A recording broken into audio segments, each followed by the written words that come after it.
ಯಾರಿಗೆ ಗೊತ್ತು ಸರ್? ಅದು ಅವ್ರ ಮನೆಗಳಿಗೆ ಬರ್ಬೋದು, ನನ್ನ ಮನೆಗೆ ಬರ್ಬೋದು, ನನ್ನ ಅಕ್ಕ ತಂಗಿಯರ ಮನೆಗೆ ಬರ್ಬೋದು.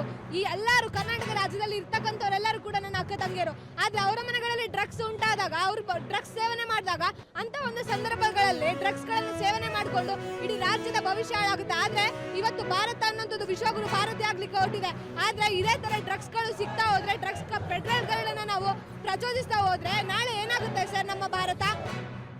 ಸರ್ಕಾರಕ್ಕೆ ನಾವು ಹೇಳೋದಿಷ್ಟೇ, ಏನು ಅಂತ ಹೇಳಿದ್ರೆ ಡ್ರಗ್ಸ್ ಪೆಡಲರ್ಗಳನ್ನು, ಅದೇ ರೀತಿ ಯಾರೆಲ್ಲ ಅಂಗಡಿಗಳಲ್ಲಾಗಿರ್ಬೋದು, ಬೇರೆ ಬೇರೆ ಕಡೆ ಯಾರೆಲ್ಲ ಡ್ರಗ್ಸ್ ಅನ್ನು ಮಾರಾಟ ಮಾಡ್ತಿದ್ದಾರೆ ಅಂಥವರನ್ನು ಕಂಡುಹುಡುಕಬೇಕು.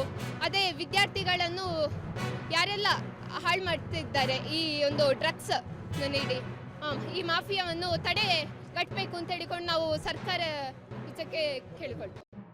ರಾಜ್ಯ ಸರ್ಕಾರ ಮತ್ತೆ ಕೇಂದ್ರ ಸರ್ಕಾರಗಳ ವೈಫಲ್ಯ ಇದೆ ಇಲ್ಲಿ. ಇವತ್ತು ಡ್ರಗ್ಸ್ ಪ್ರಕರಣ ಅನ್ನುವಂಥದ್ದು ಇಡೀ ದೇಶಕ್ಕೆ ಮಾರಕವಾಗಿರುವಂಥದ್ದು. ಇವತ್ತು ನಮ್ಮ ಪೋರ್ಟ್ಗಳಲ್ಲಿ ಸಿಗ್ತಾ ಇರ್ತಕ್ಕಂಥ ಡ್ರಗ್ಸ್ ಆಗಿರ್ಬೋದು, ಇವತ್ತು ಕರ್ನಾಟಕದ ಹಳ್ಳಿಗಳಲ್ಲಿ ಸಿಗ್ತಾ ಇರ್ತಕ್ಕಂಥ ಡ್ರಗ್ಸ್ ಆಗಿರ್ಬೋದು, ಇದು ಯಾವುದೇ ಇಲಾಖೆಗಳ ಗಮನಕ್ಕೆ ಸಿಗ್ತಾ ಇರುವಂಥದ್ದಲ್ಲ.